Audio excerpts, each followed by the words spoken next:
So please help me welcome Dorothea. So I want to start and ask, you were in a drum corps. We don't have that in the UK. So could you tell us a little bit about that and your first experience on the drums? Well, I was lucky enough. I was in a small town. My hometown population is only around between 6,800 and 7,200 people. But we were lucky enough to have a drum and bugle corps. And the city's small. So where they practiced was on a field that was at the end of my street and down the hill. And you could see the football field that the high school used. And the drum corps would be practicing there. And I was, growing up, I don't know, fifth grade, sixth grade, seventh grade. And I wanted to play drums. But when I signed up in sixth grade for band, of course, they wouldn't let you play drums because I was a female. They only did boys. And so I kept watching. We'd have parades all summer long with the drum corps and everything. And I'd take my bike and go watch them. And I was dying to play drums. And so, I just went after the season was over, the summer season of them having their competitions and everything. They had what's called a feeder corps. So the feeder corps were younger kids in middle school and early high school. And then when the other regular drum corps would age out at 21, you age out. So then those spots, were vacant and they filled them up. And so my first year when I signed up, I just would go. I think we went twice a week, Mondays and Thursdays, I remember, and practice, learn all of our rudiments around a ping pong table, big pink wooden ping pong table, and had from everybody beating on it because there weren't practice pads back then. In early 60s, there were no practice pads. And so there were little circles of chopped up wood from all of us around the whole table. And so then that first summer I played cymbals and I was in the feeder corps. The next year I moved up and I'm pretty sure I played tenor drum, but it wasn't like the quads or whatever. It was just single tenor drum back then for the first year, my ninth grade year. And then after that I was on snare and stayed in there right up until I got married. I still could have played longer, but I got married at 19. And, I still had a few years left to age out at 21. But those were the best 6 years of marching and competing all over. We traveled all of Michigan into Wisconsin, over into Minnesota, and then some over into Canada, and I think we went down into Illinois a few times. So we were just the northern. We didn't travel all over the U.S. for competitions. But that's where I got my foundation, and it was just fun to meet other drum corps people. On the weekends, we would chop out in the parking lots and learn things from this corps and this corps. And Cool. so that's how I got started. How was it for you then? Were there any other girls or were you really the only one? I thought I was going to be the only one, but when I got there was a girl from another school. The school was probably, I don't know, 6 or 7 miles from the school that I went to. And I was just so tickled. She was 1 year younger than me. And she had already been in there for a few months. Somehow she found her way in there. Her sister was in the color guard on a flag or a rifle or whatever. And so we were best buddies. She still plays drums too at her church. And when I hadn't seen her for umpteen years because she went to Alaska with her husband. She got married and they had a fishing charter in Alaska until they retired a few years ago. So I got to see her when the drum corps had their, I think it was 50th anniversary. A lot of people that had marched all came to our small town. We had a blast. And she and I, we were in this big bar that had pizzas and stuff like that. And we were chopping out on this table and everybody was coming around. All the the other drummers that, had other careers that never touched the drums after they left drum corps. And she and I were just chopping out, and then their jaws were dropping. They couldn't believe how good we still sounded.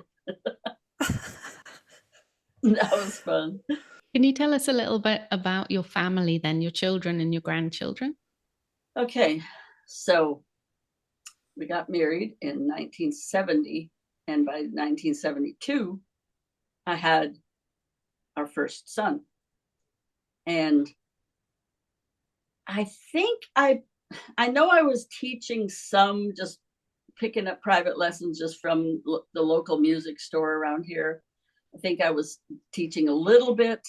I can't remember. I asked my husband a little while ago how soon I got into this band. And I know we played 5 nights a week, but he seems to think that it wasn't when our first was a little baby. He says that he remembers him being a little bit older. So we got married 55 years ago, so it's hard to kind of remember. And then I do remember for the second child, who was born 3 years later, I was playing 5 nights a week, and I was pregnant. And people were shocked to see a woman or a girl, young lady, playing drums, let alone me sitting up there, with a maternity top on and everything. I do remember that. And so, I would just use that money to help out with because we were just we were young, and he was just out of the Air Force. And so it was good that I did have that 5 nights a week. And musicians back then, we still got paid like $50 or $55 a night. And that was in 1973 or 74, 75-ish. And so if you played 5 nights a week, that was, pretty good money back then. And I remember, using that for all the kids' toys and clothing and stuff like that. And my husband was just there, and he was just, willing to babysit. He didn't think anything of it. I know there was a time where he would have to travel out of town and spend the night. And I don't remember if I was playing those 5 nights a week then. It might have been just weekend kind of things back then. So then those two got a little bit older and a little bit older. And I definitely started playing 5 nights a week with this country music band. And so they were a little bit older and a little bit easier to handle as far as bathing and putting in bed, because I think right about bath time and bedtime is when I was probably having to leave the house to go to the gig, wherever it may be. And then I didn't have another child until 9 years later. Just happened to have another child, and like, oops. And so my first two were 12. One was 12 and one was 9. And I think they kind of helped out too. But I think then I was doing a lot of local theater. I remember local theater coming into play. We had 2 different theater groups here in Myrtle Beach, and they were always putting on plays. And so I play in the pit. That way it was earlier evenings, and it wasn't 5 nights a week. And it still brought in a little bit of cash to help out, but I wasn't gone all the time. I guess I want to know a little bit about how you talked about that as a family or with your husband. Was there ever like a negotiation about, I want to go and play drums for this band, or was it, this is what's happening and it's helpful to bring the money in? What was that like? Yeah, well, I always joke and tell people, but it probably wasn't really a joke. When my husband met me, he had never dated anybody that was into music at all. And I was playing in 2 different bands when we met, and right up until we got married. And then we left because I got married in Michigan, and we came here for our honeymoon in South Carolina, and then we were stationed out in Klamath Falls. But he thought that, yeah, she's playing drums in a drum and bugle corps and some at night in the wintertime. But we're getting married and she's not going to be playing drums anymore. That's what his thinking was.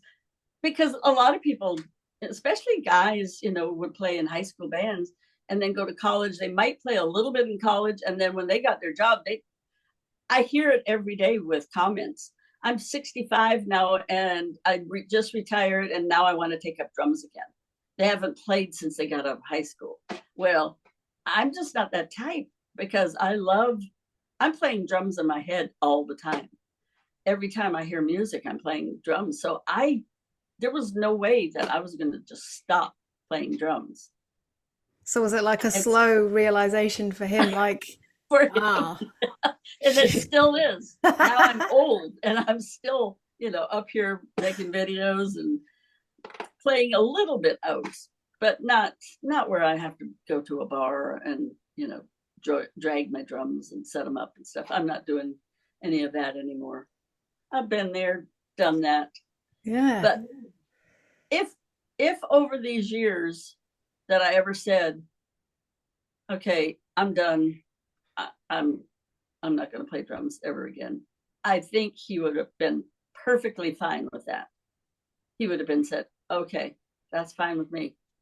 Because he's not a musician, so he doesn't understand. He doesn't understand the love and the passion for something, that most of us musicians have. Has that ever brought up arguments and disagreements because he doesn't get it? Has there ever been a time where you're like, oh, you're not understanding, I gotta go play this gig, and he's like, eh? Well, yeah, probably nothing, serious where there was any serious fighting or anything, but oh yeah, it's like, really, do you have to do that? Do you want to do that? I'm like, yeah. I do. We have to. Yeah. But some of the towards the end, because I really haven't, the last band that I was in 2019, because when I went to Drumeo, they called me and asked me if I wanted to go to Vancouver and do those videos that kind of went crazy viral. I was in this band and I told them that, I was going to only be gone 3 days. Go there, fly there, do the bunch videos like in 1.5 days and then fly back home that third day. And when I got back, I called the band because we usually practiced maybe on a Thursday night if we were going to play Saturday night, just to add some new songs or whatever. And he acted kind of strange, the lead singer, when I called. And he said, well, we didn't know you were going to be back. And so we got somebody to fill in for you this weekend. And I was like, oh, okay. But then, in the second breath, he said, we know that you weren't happy with a gig at this place and this place. They named the places. I can't even think of the names of the places. And we had to play until 1:30. Well, about 1:30 in the morning, people are drunk and they want you to play another song and another song. And so we might not quit until like 1:45. Then we had to tear down everything. And I mean, I was exhausted by that time. I'd been there since like 8 or 8:30 to set up everything. And I got home, driving home by myself on the highway at 2:45 in the morning. It was just, I didn't like that. And all the other gigs that we were doing we were doing some private parties, weddings, and just a bunch of lawyers getting together and having a party and stuff. Those were fun gigs with that band. But they started to get more serious and wanted to gig out. But those 2 venues were late night venues. And I wasn't comfortable with it. Because by then everybody's drunk. If you play an early thing, people are out for dinner and they might have a glass of wine or whatever. But these people that don't come in to the bars until midnight, yeah, they're already drunk when they get there, and then they get worse and worse. And it's just So I haven't played since then. They just kept that one drummer. I miss it. And I was hurt. I was very hurt the way they did it. I really was. They could have approached me differently, but since I went to Vancouver, they kind of snuck that guy in, and kind of hurt. Yeah, no, that's not the nice. Yeah. There's tons of other ways they could have gone about that. So I'm Yeah. So sorry that you went through I that. haven't That seen those. sucks. I haven't seen those guys since. Their loss, It Dorothea. is It's absolutely their loss. Are you looking to do anything else with a band, or is that kind of behind you now? No, my back is so terrible that just, loading up that stuff and then taking it into whatever venue and setting it all up and then playing for 2, 3, 4 hours, depending on the gig, and then tearing it down and driving home. Nah, no. Because I love my drum room up here, and I'm having fun just making videos, and I get a little bit of money, not much, from it. All depends on how many views they get. I might get a check from Meta, which is Facebook and Instagram, and then one from TikTok. Started to get a little bit from YouTube, but I ain't making the bucks that apparently some people make. They're buying a $500,000 home, and they say that they make that much on. I don't know how. I don't know how they make that much. I sure don't. It's good that you went onto that topic, because I wanted to ask you about how you started posting and with social media, and also what was the moment for you that you feel like you went viral? Well, I think it's pinned, how you can pin things. I think it's pinned on my TikTok account. It's me playing a double stroke roll. I did it only, and it wasn't even that good. But my grandson, he's 16 now. He was what? I don't know, 10 maybe then, when he was starting to learn about TikTok, and he had his own phone, and he was tickled to death. And he said, "Grandma, you should do something on TikTok." And I said, "Like what?" And so I just made a video with double stroke roll on a pad in the kitchen. And within a day or two, it had 1 million views. And it was like, oh my gosh. Because it has like 46 point something million now. 46 or 47 million or something like that. That was the one. And I think that is probably the one that Drumeo saw and got me out there. And then when I did that Down with the Sickness video out there with Drumeo, that went viral too. And then everybody started noticing me after that. And so I was like, this is fun. Okay. So make another video. I'll make another video. So I make them hoping that one will go crazy, people will really love.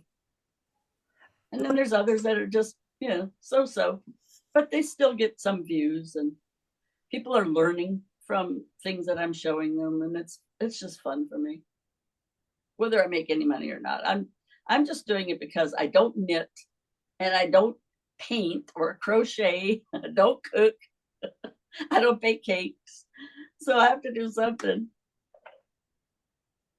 What do your kids make of all of this? Well, they brag to their friends, and my daughter will show all her friends, and she'll like repost on her site and everything. So my firstborn, he played saxophone. He started saxophone in 6th grade. So he played right up until I think his senior year.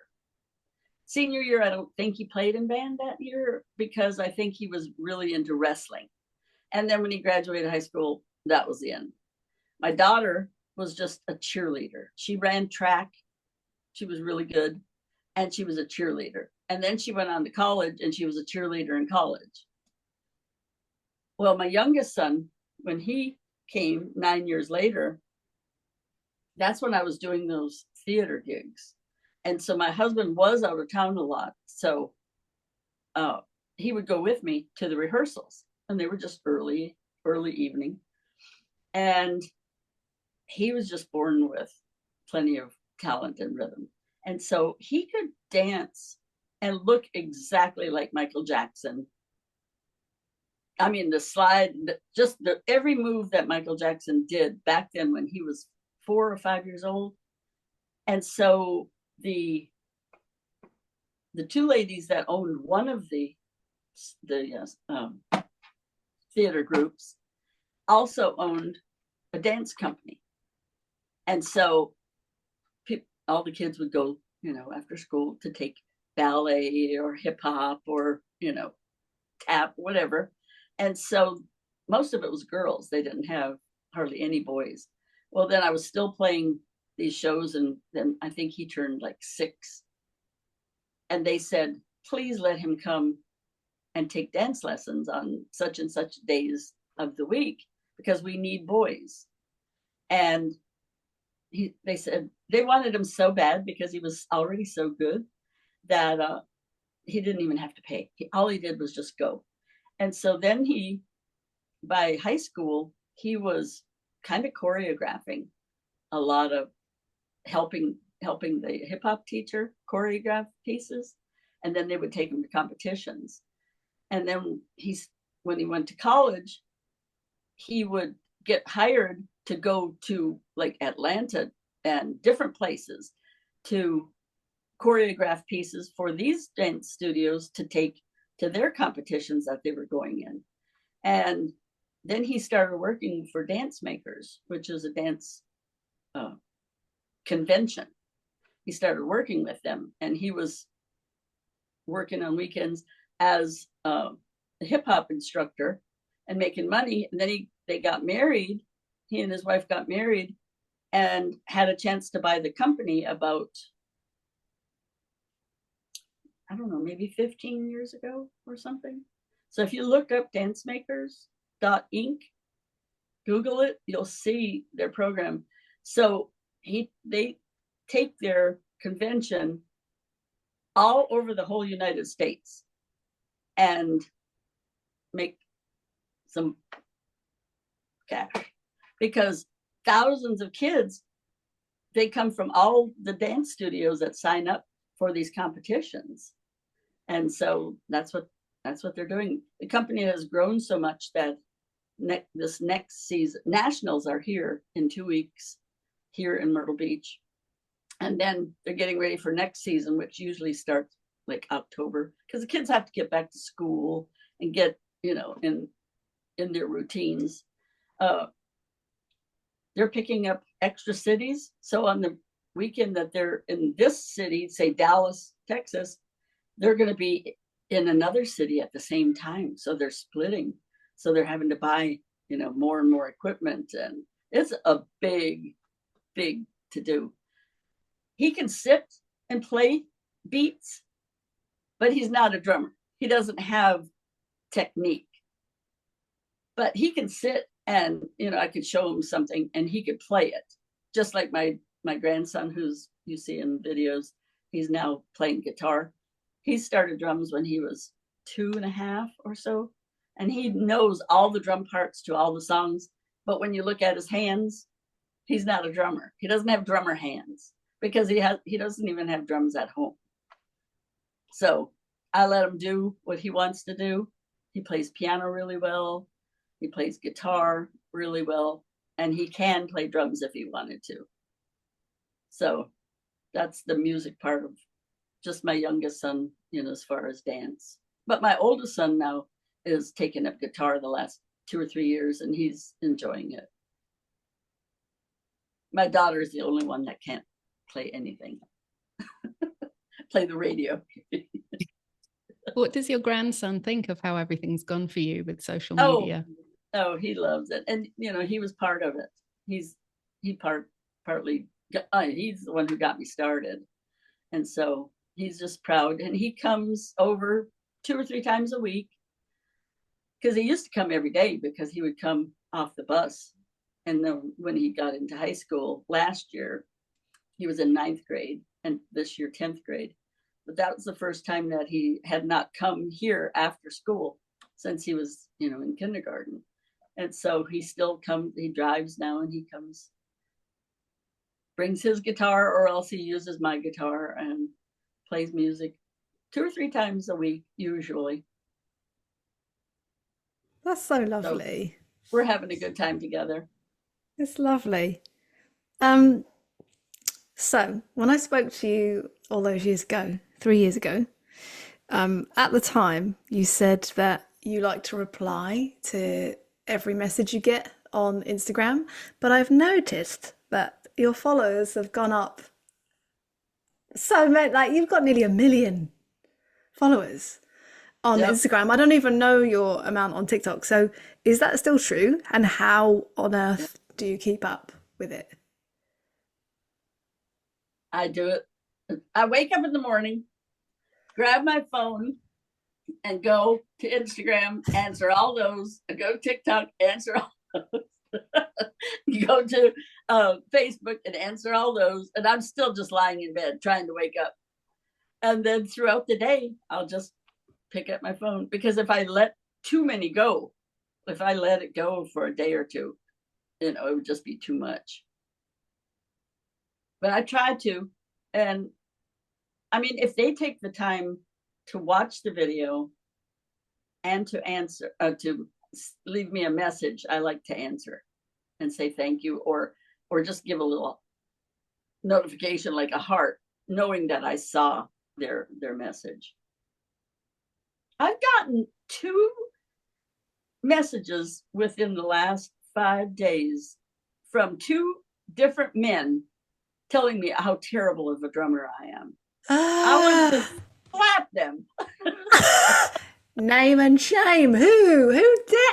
How dare they? Who is it? I'm like, so the first one that did that, he got a lot of comments back to him, telling him, who do you think you are? What are you talking about? Kind of stuff. And I kind of liked those people that were doing that. Yeah. So I went to his site. Oh, of course, he was private.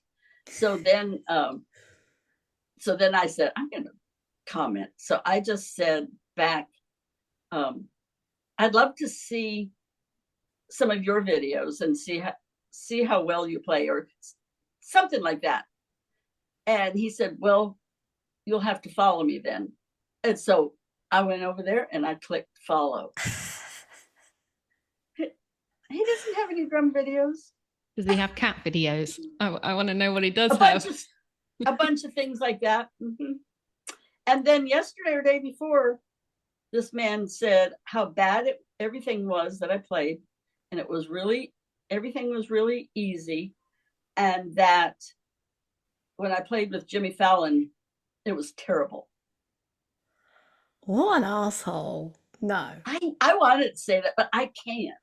We're here to say it for you. Yeah. It's okay. I'll go on and I'll We'll find the message him comment now. and say it. It's just a shock, because I don't think the Jimmy Fallon thing was terrible. I mean, if you got Vinnie Colaiuta up there and Dave Weckl, sure, they're going to play, harder stuff than I did. But I went on there and had fun, and we played some grooves together, and I thought it, You did amazing. pretty good. I loved it. It. He said it was bad. It's weird, isn't it? We've talked about that between us as well a few times, about if you just get a couple of people saying something negative, it can really affect you. And what on earth people do that for? Like, what's the point in? It was like a slap in my face, and I was like, well, no one else ever says anything like that, so why it has to be like jealousy. Oh, so I look him up, and he is a bagpipe player. He plays the bagpipes, but he has long hair and a long beard, this long. And I wanted to comment back. I said, I wanted to say something like, well, maybe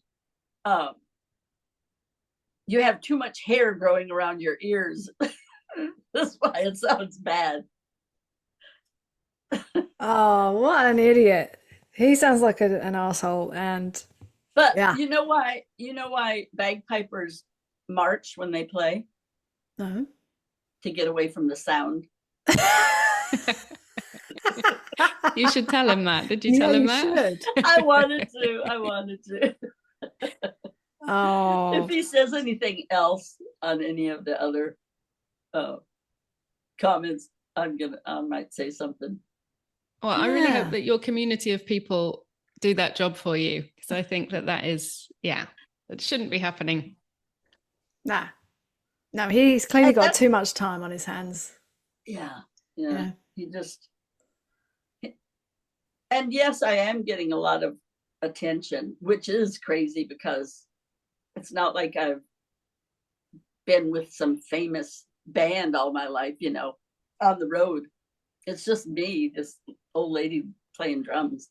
So I don't know. I guess those two people think that I'm just getting too much attention with all the comments, the other comments or the other followers or whatever. I don't know. I'm just doing it for fun, and just enjoying my later days in life. He says everything about them and nothing about you. You're not asking for people's feedback anyway. No, You're no. contributing. That's how I view it. You are making art or contributing, and if people want to tune in, they're welcome. But you Yeah. didn't ask for his But feedback, so no, I didn't ask. What do you think about it? What do you think I need to improve on or whatever? It was just for fun. And Jimmy Fallon liked it. exactly. That is enough, isn't it? That's right. That's right. I'm going to go also slightly off our plan for the questions. And we've had lots of bad experiences being female drummers, but lots of good ones as well. And I wanted to know, for you, do you think it's been a benefit that you're a woman who plays drums? Well, for one thing, that I think that by me playing and getting noticed, all of a sudden there are so many more females that people are seeing and enjoying, like Annika and Kristen Neddens. These gals are phenomenal, among several others. You probably can name them. I can't think of their names right now, but all of a sudden, all these women are just coming out. They're not older. They're college age into 20s and 30s now, where I don't know, maybe I had something to do with it because people did see that a lady can play the drums. And I'm hoping that's, because girls never even attempted to try to play drums because it just wasn't a girl thing. And so now it is, and it's accepted. And like that group, on Facebook, the drummer, what's it called? Drummer Girls United. Yeah. There's like thousands of ladies. They're not all like what I consider drummers, but they own drums and they're having a blast taking lessons and learning, because it's a thing now. It's allowed. I think like you've given a lot of ladies permission. That's what I think. Yeah. And that's what I've been told by a few other podcasts that I've done. And I'm hoping that, that's true, because they say, if this old lady can play drums, why can't I? And you can, especially if it's something that you have wanted to do all your life, but just never really figured it out that you could do it. And so I'm, hopefully giving them hope to be able to do it and enjoy it as much as I do. Oh, I think you definitely are. I was going to ask you, you said from the moment you wake up, you're on the messages. I was going to ask, how has your day-to-day life changed since becoming well known or an influencer, however you want to say it? Well, we have this RV that we go camping with, and my husband will say, okay, I'm going to book such and such days. And I'm like, and I look at my calendar, I'm like, oh, I can't, I have a Zoom with so-and-so, and I have to put this video up and blah, blah, blah. And he's like, oh. So I have to make sure that if we do go camping and all, that I have some stuff already videoed, because if you go too many days, people think, oh, what happened to her, you know? So you have to keep posting so that people know you're still, you know, current. And so I'll make a bunch of videos, and then we go for a week or so, and then I'll find some Wi-Fi somewhere and then post from wherever I'm at. Do you feel pressure then to reply to like messages and comments when you're away because it will build up? I still do, yeah. Yeah. I still do. Well, if I'm just sitting around, you know, I'll just get my phone and answer them really quick. Yeah. Ah, it's good. Can I ask you about your posting method? If you even have a method, do you plan posts in advance and schedule things? Or is it just like, well, I'll go on Google and say, you know, what's the best time to post on such and such a day? And there's several different platforms that you can click on. And so I tried to find good times to post. Like Saturdays are terrible. I don't really, unless you post really, really early Saturday morning before people get on their motorcycles or their boats or, you know, whatever. So I do try to make sure that I'm trying to post at a decent time during the day. And so I'm thinking about those kind of things, which, you know, I don't know if it's really true, because sometimes I'll post at a certain time and then I'll look back in my insights on what day I posted and what time, and I'll do it again, and it doesn't do diddly compared to, you know, what it did on such and such a video. So I don't know how true and stuff those ideas. It's better on, you know, between, like today I posted and it says it's good between any time between 10 a.m. and 4 p.m. So I posted one because I'm doing a new series, because I did the 40 rudiments and so many people acted like it was such a foreign object. They had no idea what those rudiments were. And so I'm taking everybody back to George Stone page, the first page in the book, and going to show how you build your skills. And then those other rudiments are not going to be as difficult. So I'm just starting. I think today was just like idea number 3. Because there's a lot of followers that I have that are totally new drummers, totally new. And so I hate to leave them totally confused, you know, with the deeper things that I might post.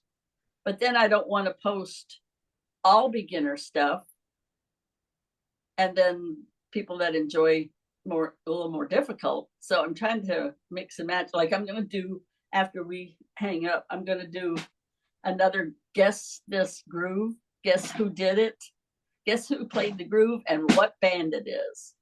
And I'm going to just see how many people can guess it. Because the little groove that I did, that was 2 days ago, it was just a Steve Gadd flutter lick. People were saying Rosanna, and I was like, it doesn't even sound close to Rosanna. So apparently, you know, they just don't, they're not at that level where they can pick up those individual sounds, those people. But then the ones that do, you know, they gig out and they play those particular ones, they were the ones that were able to say Steve. They didn't want to give it all away. One person said Steve, and I gave him a heart. And then I let a bunch of comments come in first, and then I actually sent a couple of people. I copied and pasted the Steve Gadd lick from YouTube and sent it to them in their messages so that they could see what it was. And so it's just stuff that I do during the day just to pass time. because I don't have any children to take care of. And, I don't have a big family to cook for every evening. And so, there's a lot of time. When you get older, there's a lot of time in the daytime before you go to bed at night. So That's besides cool. sitting and doing nothing, I like to do stuff like that. It's great. You're building your community and you're engaging and with them. I think it's great, you know? Yeah, it's something to do, and I'm having fun doing it right now. I don't know how long it'll last. I might in a few more months say, okay, that's it. I hope I'm still, playing and still interested, because I still love all of my new, equipment. And we're working on, don't say anything. Well, I won't even give you the company, but I might be getting a signature snare. And so that will be fun. That's exciting. We're in the conversation about it, color-wise, and what we want and what size and everything. And so hopefully this happens. Yes. That sounds amazing. Because I have so many followers and people always ask, like, this snare just is the acrylic snare that came with the kit. And people say, what snare is that? And so just telling people, what snare that came with this whole kit. When I have my own signature snare, I think they'll do well. I feel like they will. Yeah, that's so cool. That's goals, isn't it? So we'll see. Yeah, we'll see what happens. You can spend the day with any drummer, alive or dead. Who is it? Oh gosh. Well, I'd want to spend it with somebody fun. I don't want to say Buddy Rich, because he was my idol, but he wouldn't spend the day with me, and he didn't have the greatest personality, So I would want somebody that would be fun to spend the day with. Oh gosh, and there's so many good drummers out there.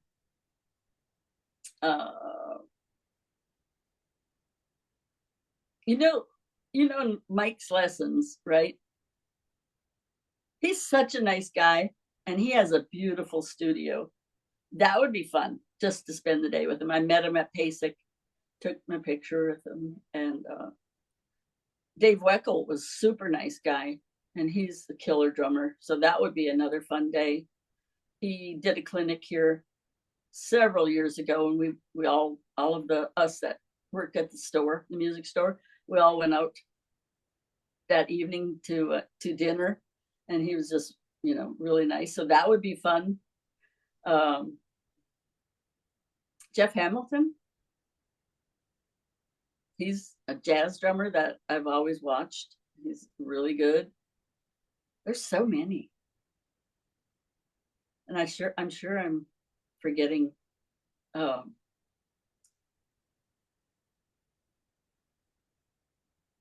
Who would you tell me? Who you would? Well, when you were saying it has to be fun, like if I throw that word in, then I would probably pick Stuart Copeland. I was going to say the same. Okay. I was thinking him too. Yeah. Yeah. Because he would be fun. You want somebody that would be nice back to you, and you would have fun. Yep. Yeah. He would be a great one. And why can I never think? I love him to death, but my mind has a mental blank on his name every time. What does he look like? I don't know how to describe him. Bald? Oh, Keith Carlock. Oh, he's lovely. Oh, Keith Carlock is genuinely lovely. Yeah. I think I would. And he even answers some of my texts back and forth too. And he'll like things, and I like his stuff. So he seems like a really nice guy. And he's different. He's different, and he doesn't muffle his bass drum, and he plays like, I love his sticks too. They're big for him, but I love the feel of him, but he plays, like way back. Mm-hmm. And just, I just love him. But like I said, there's so many drummers. Steve Smith, I think he would be nice. A nice guy to spend the day with. So that's it. I think you just need to have a party, not just a day with someone. You can just Okay. I know, invite have them a whole all. party. Okay, we'll set that up. That's fine. Okay. That would be like a drummer's dream. Absolutely. Right. I wanted to ask you if you have had any drummer mamas or mum musicians who you've looked to for advice over the years, or that you've been able to have a chat with about balancing drumming and children. I don't think so. I really don't. How's that been? I think it's just, my husband and I, and we just always work things out. No, I can't think of a single person. I find that amazing. I don't know about you, Jim.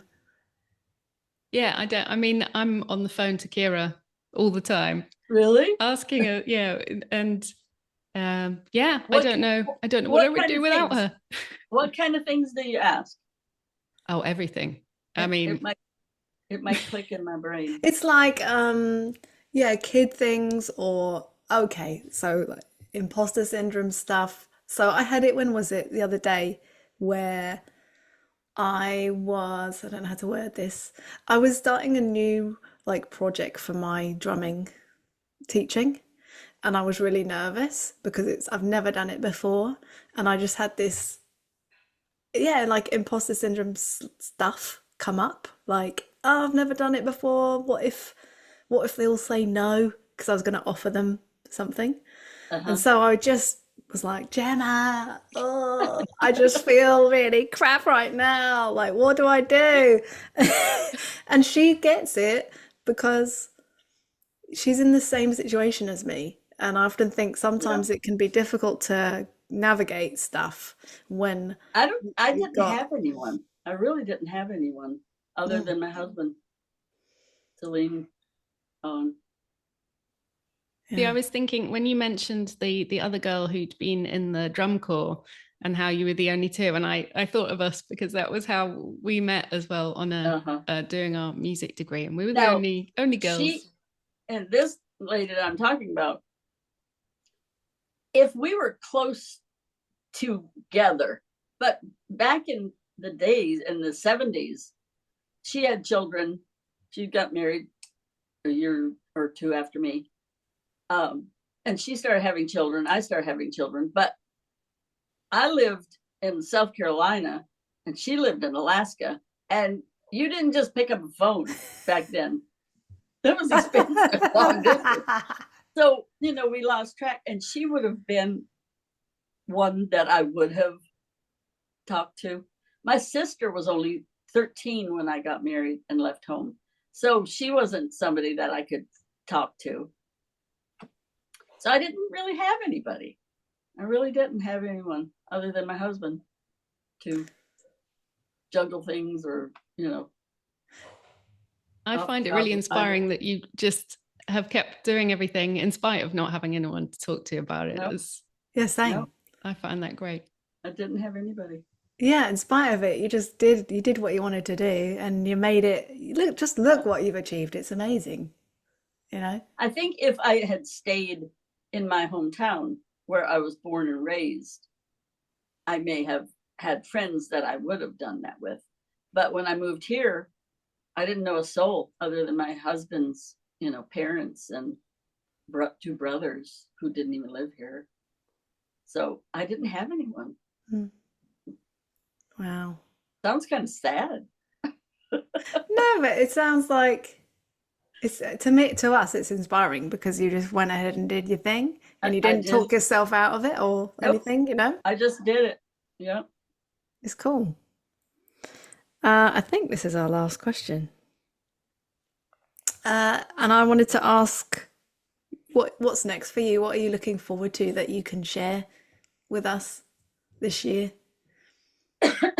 Well, nothing is really new,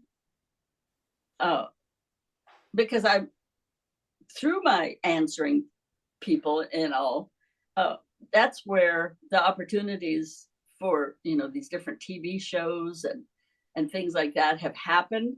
But right now there's nothing happening other than that signature snare. And also they're talking about a signature kit.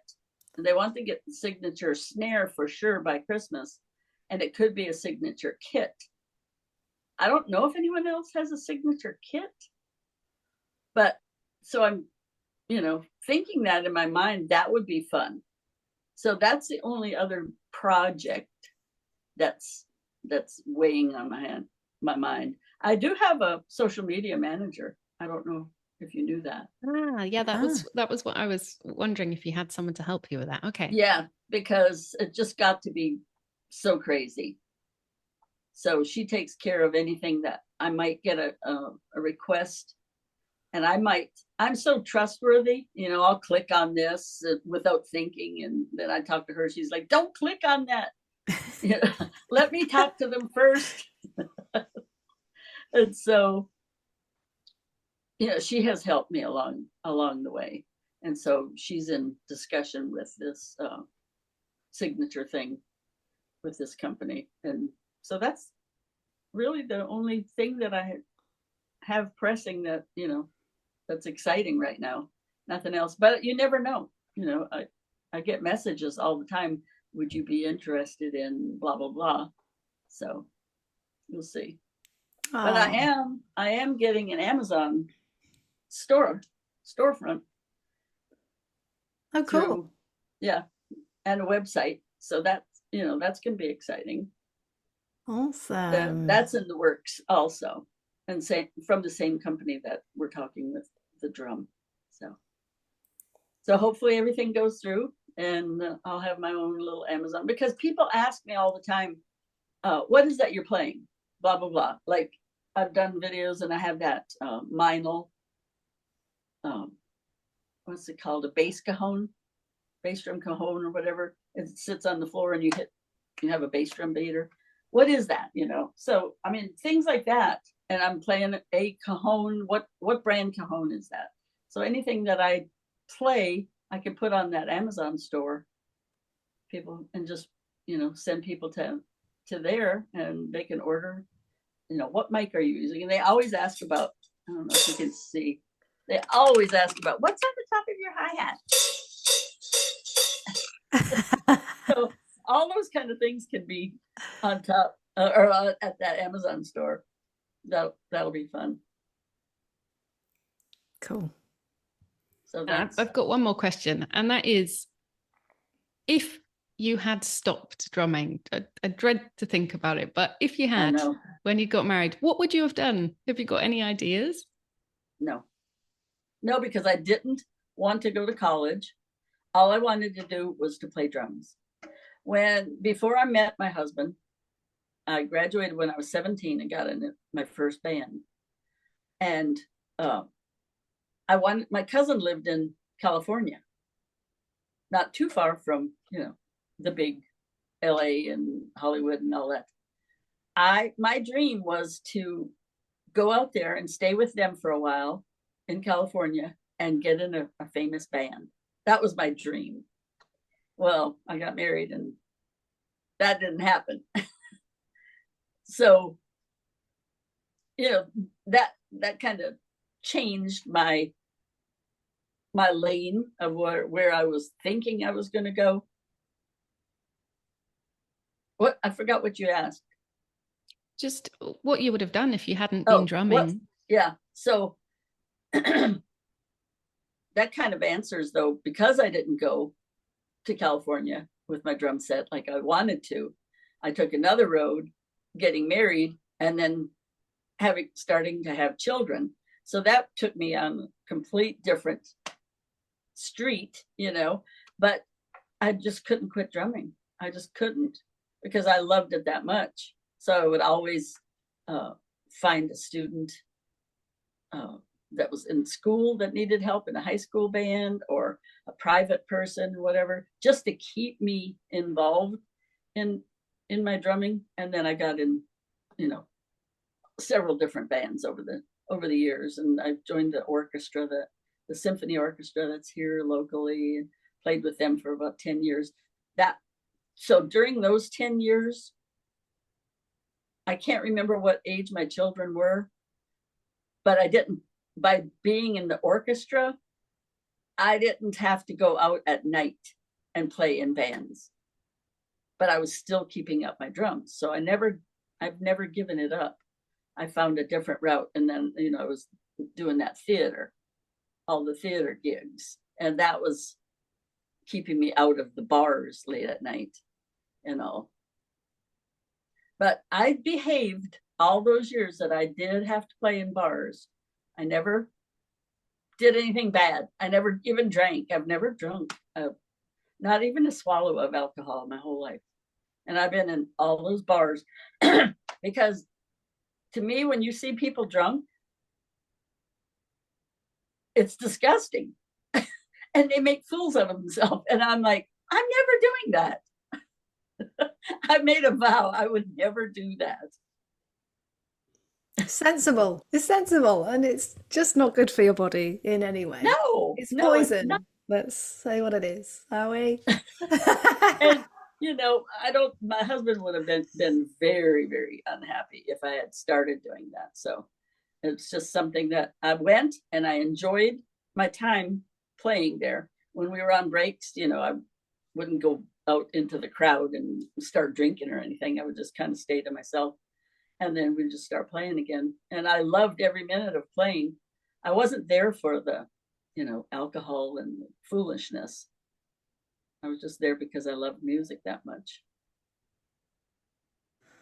Oh, thank you for telling us all of that. It's lovely to hear it from you and hear about how things are really developing and lots of opportunities are still coming to you, and I find it very inspiring. Yes. And please, if you ever come to the UK, let us buy you coffee or tea or something. That would be so fun. My husband just took my neighbor that lives right next door and her two lady friends to the airport. They're landing in London whenever, I don't know how long the flight is, but they're going straight to London. And then from there, they're going to go in other places. And I'm just so jealous. Oh, I hope you can make it here one day, and UK drum show. Yeah, I'd love to see you play the UK drum show. That would be fun. So come on, universe, sort it out. Well, thank you so much for your time, and You're welcome. really appreciate it. Thanks for having me. Thank you so much for listening. As always, we really and truly appreciate it. If you like this episode, please do feel free to leave us a positive review, as it will help other people find us too. Until next time, take care.